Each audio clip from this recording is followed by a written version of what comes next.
हाँ, good morning student.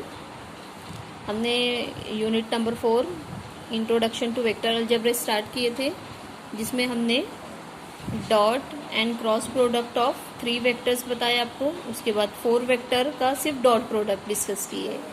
अब इस वीडियो लेक्चर में हम लोग cross product of 4 vector discuss करेंगे। ठीक है, so suppose that we have the 4 vector A B C and D.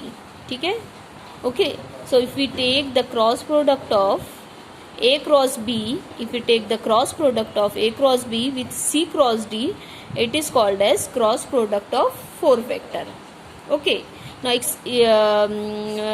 its expansion formula, see how we can write it expansion formula। ये हमने स्केलर ट्रिपल प्रोडक्ट का sign डाली है। ठीक है, यहाँ हम स्केलर ट्रिपल प्रोडक्ट लिखने वाले हैं। सो सी, हम इसका एक्सपांशन 2 वे से लिख सकते हैं। पहला एक है in terms of A and B, means in terms of A vector and B vector, और दूसरा है in terms of C vector and D vector. ठीक है, तो यहाँ पे भी हम अपना दोनों एक्सपांशन लिखने के लिए इस तरीके से लिख के पहले रख लेते हैं। ये स्केलर ट्रिपल प्रोडक्ट का साइन, थोड़ा सा स्पेस, यहाँ पे भी स्केलर ट्रिपल प्रोडक्ट का साइन और थोड़ी सी स्पेस।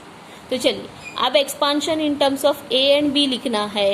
ये ए है और ये बी है बेटा। ये पहले वेक्टर में ये जो पहली पोजीशन पे जो वेक्टर है और ये जो दूसरी पोजीशन पे वेक्टर है। ठीक है, ए and B.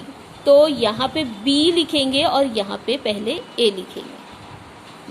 A and B यहाँ लिखा हुआ है, लेकिन हमको in terms of A and B लिखने में यहाँ बी पहले लिखेंगे, ए बाद में लिखेंगे। ठीक है, तो चलिए, बी लिख चुके हैं तो कौन से 3 वेक्टर बचे हैं? ए सी डी। तो उसका हम यहाँ पे स्केलर ट्रिपल प्रोडक्ट लिख लेंगे।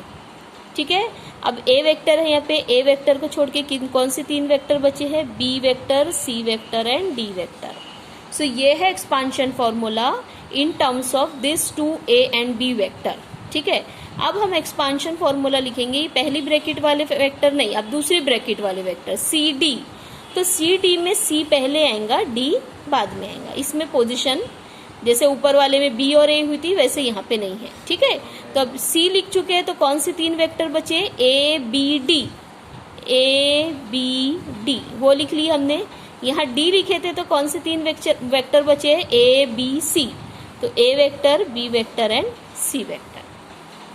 तो इस तरीके से expansion formula in terms of A and B भी होता है, in terms of C and D भी होता है।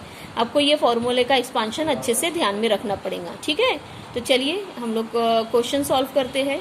ठीक है, हाँ, पहले एक डेफिनेशन देख लो बेटा। सपोज डेट के we have the 2 vector A and B vector, so we can say A and B vector are parallel vector if A vector can be scalar multiple of B vector.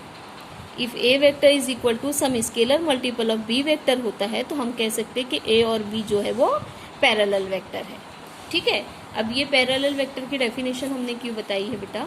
ये देखिए, यहाँ पे question है, थोड़ा सा लेंदी expression है। ठीक है, हाँ देखिए, हाँ अब दिखा। ठीक है, ये लेंदी एक्सप्रेशन है और इसको कहा जा रहा है कि यू प्रूव डेट और शो डेट के this vector, all these are vector quantity because it is a cross product. ठीक है, तो all these vector are parallel to vector A, ये हमको शो करना है। तो हम क्या करेंगे कि ये वेक्टर इज इक्वल टू हम some scalar multiple of vector A prove कर देंगे। तो वी कैन से कि this vector is parallel to vector A. ये vector is equal to some scalar multiple of vector A prove कर देंगे हम। तो वी कैन से कि this 2 vector are parallel vector. तो अब देखिए हम इसको कैसे प्रूव करेंगे। ठीक है, तो चलिए, क्रॉस प्रोडक्ट ऑफ 4 वेक्टर का एक्सपांशन फॉर्मूला लिखते हैं। Either you can write the expansion in terms of A B, in terms of C D, लेकिन यहाँ पे जो प्रूफ करना है उसको थोड़ा सा हमको ध्यान में रखना पड़ेगा। ठीक है, तो चलिए, सपोज करते हैं कि आप इसका एक्सपांशन इज ये दोनों के फॉर्म में लिखना चाहते हैं, सी एंड डी। ठीक है, तो अब देखिए कैसे करेंगे हम। यहाँ पे हमने सी लिख लिए, माइनस करे, यहाँ पे हमने डी लिख लिए। ठीक है, ओके, अब सी लिख दिए हैं तो कौन से 3 वेक्टर बचे हैं? A B D. तो ये ए बी डी हो गया बेटा। ठीक है, यहाँ डी लिख लिए तो ए बी सी बचा है। ठीक है, ये ध्यान में रखिए कि ये आपकी स्केलर क्वांटिटी है। ठीक है, हमने एक्सपांशन ये वाली टर्म में सी और D, cross product of 4 vector का expansion in terms of C D लिखे है, लेकिन आगे एक्सपांशन लिखते समय ध्यान में रखना पड़ेगा हमको। ठीक है, और हम आगे बढ़ते हैं। ठीक है, प्लस साइन डाल दिए हमने। अब इसका एक्सपांशन लिखेंगे। अगर से आप चाहते हो कि हम यहाँ पे भी एक्सपांशन इसी ये डी, ये जो दूसरे ब्रैकेट में वेक्टर है उसी के टर्म्स में लिखे, क्योंकि वो थोड़ा सा आसान होता है। ठीक है, तो ये डी लिख दिए हमने। ठीक है, माइनस साइन कर दिए और ये हमने बी वेक्टर लिख दिए। ठीक है, तो यहाँ पे हमने पहले डी लिखे हैं तो ए सी बी आएगा, ए सी बी आ जाएगा, और यहाँ बी लिखा है तो ए सी डी आ जाएगा। ठीक है, अब ये वाला हम एक्सपांशन नीचे लिख रहे हैं, प्लस करेंगे। यहाँ देखिए in terms of C vector D vector है। ठीक है, यहाँ expansion in terms of D vector और बी वेक्टर है बेटा। ठीक है, तो ये हमको जो एक्सप्रेशन है is equal to vector A proof, some scalar multiple of vector A proof करना है हमको, तो ए आना जरूरी है। यहाँ पे हमने कहीं कोई गड़बड़ कर दी है शायद, क्या, एक सेकेंड, ये जो एक्सपांशन लिखने हैं यहाँ पे हमने थोड़ी सी गड़बड़ कर दी है। ठीक है बेटा, क्योंकि हमको ये vector is equal to some scalar multiple of vector A proof करना है बेटा, तो यहाँ ए के जो टर्म्स में एक्सपांशन है वो लिखना बहुत ज़रूरी है, जबकि ये जो हमने एक्सपांशन लिखे इसमें ए आया ही नहीं है। So how we can proof कि this expression is equal to some scalar multiple of vector A, तो हम यहाँ पे डी और बी है जो, ये ऑप्शन को हम हटा देते हैं। ठीक है, हमने इसका एक्सपांशन, ठीक है, फर्स्ट था सी और डी लिख दिए, चलेगा, लेकिन यहाँ जब हम एक्सपांशन लिखेंगे ए आना ज़रूरी है, और यहाँ पे ए वेक्टर नहीं है, सो हम इसके टर्म्स में एक्सपांशन लिखेंगे। ठीक है, तो ये देखिए हम लोग ने यहाँ पे 2 ऐसे ब्रैकेट डाल दिए हैं, और यहाँ पे ए और सी है तो सी और ए लिखना पड़ेगा हमें। ठीक है, सी ए लिखना पड़ेगा। ठीक है, तो चलिए सी लिखा हुआ है पहले, तो A B, A D B, A D B बच गया। ठीक है, और यहाँ ए लिखा हुआ है तो सी डी बी। ठीक है, और यहाँ पे भी हमारे एक्सपांशन में यहाँ ए नहीं था, लेकिन यहाँ हम ए टर्म्स में एक्सपांशन लिखेंगे, तो इसमें ए नहीं है, एक्सपांशन किस में है, इसमें है, सो हमको expansion in terms of A and D ही लिखना पड़ेगा। तो इसको भी मैं थोड़ा सा नीचे ही लिखती हूँ, सॉरी। ठीक है, तो ए और डी में पहले डी आएगा और फिर यहाँ पे ए आएगा।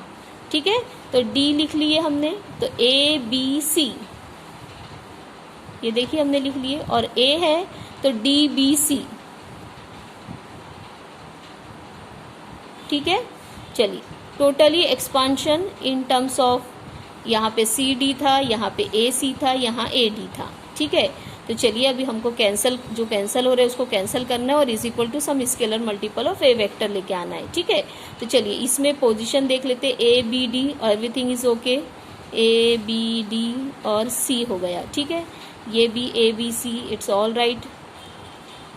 ठीक है, चलिए यहाँ पे बढ़ते हैं, ए डी बी है, ए डी और बी, अगर से हमको पोजीशन बराबर करना है, ए बी डी करना है, तो ये प्लस को माइनस करना पड़ेगा। ठीक है, ए डी बी है, रोटेशन इज नॉट प्रॉपर, तो if you want to write A B D, तो we have to write here minus sign. ठीक है ना, देखिए ए के बाद डी है, डी के बाद बी है, जबकि हमें पोजीशन ओके करना है, तो we have to write A B and D, cycle proper करना है हमको। ठीक है, यहाँ पे देखिए सी डी और B, it's all right, C के बाद डी, डी के बाद बी।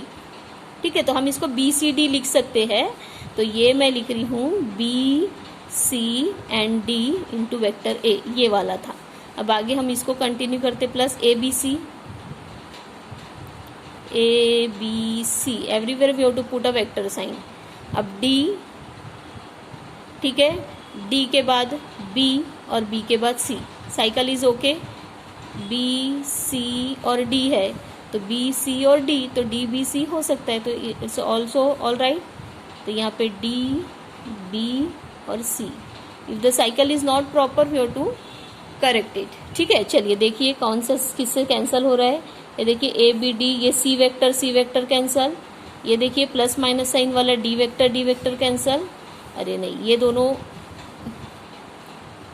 हाँ हमको यहाँ पे बस एक काम ये करना है कि b कम्स फर्स्ट, सो इसको हम लोग को लिखना है BCD, sign will be same because the cycle is proper, तो साइन सेम रहेगा, तो ये आ जाएगा बेटा -2 times BCD into vector A, ठीक है। एंड व्हाट इज दिस, आपको पता है scalar triple product scalar quantity है, तो it is scalar multiple of vector A, so we can say the given vector is parallel to vector A, ठीक है। चलिए अभी हमारे पास एक और क्वेश्चन है, उसको भी हम लोग सॉल्व कर लेते हैं। चलिए देखिए फटाफट। शो डैट, ये क्वेश्चन है बेटा, B cross C dot C cross A cross A cross B is equal to A cross B dot C का होल स्क्वायर, ठीक है। तो चलिए ये लेफ्ट हैंड साइड को हम लोग यहाँ पे कॉपी कर लेते हैं, ठीक है, कॉपी हो गई। चलिए अब आप ध्यान से देखिए, ये this one is the cross product of 4 vector, so will write the expansion in terms of we'll write the expansion formula for cross product of 4 vector. So either you can write the expansion in terms of C and A or A and A or B, ठीक है। तो हम लोग A और B की terms में यहाँ पे एक्सपांशन फॉर्मूला लिखे हैं, A will come first, B will come in the second term, ठीक है। So A लिख लिए तो C A B है, देखो, ठीक है। यहाँ B लिख लिए तो C A A है, अब इसे हाथ रख लीजिएगा, A लिखा है A और B, तो A फिर B, तो ये A पे है से CAB ये लिख लिए, यहाँ पे B है तो CAA, इस तरीके से, ठीक है। Now here the 2 vector are same, so will put its value at 0, ठीक है। 0 हो गया तो ये आ गया दिस, और ये पूरा ये वाला ब्रैकेट एज इट इज। अब आप देखिए this is 1 vector like A vector, ठीक है, dot this is some scalar quantity M and this is like vector B, A dot MB, so we can write M of A dot B, इस तरीके से हम लिख सकते हैं। सो ये हमारा M अलग हो जाएगा, M A डॉट B, ये देखिए इसको हमने एक ब्रैकेट में डाल दिए है, ठीक है। This one is scalar triple product, so in scalar triple product if you want, अगर से कंपल्शन नहीं है, हम इसको BCA था तो here also we can write A dot B cross C, क्योंकि हमको A cross B cross B dot C के इसमें ये आंसर लेके आना है, तो हम इसको साइकिल प्रॉपर है तो ABC लिख सकते हैं, A dot B cross C, तो ये हमारा हो जाएगा A dot B cross C, और यहाँ पे भी CAB, तो this is also A dot B cross C, देख लीजिए ABC, यहाँ पे हमने ABC लिख दिए, इसमें डॉट एंड क्रॉस को इंटरचेंज कर दिए, ये बन गया A dot B cross C, this also it is A dot B cross C and it is the square of the A dot B cross C, that in scalar triple product we can interchange dot and cross. तो ये इसका यहाँ पे proof खत्म होता है, ठीक है। सो विल स्टॉप नाउ, ठीक है। इसके बाद हम लोग नया टॉपिक शुरू करेंगे।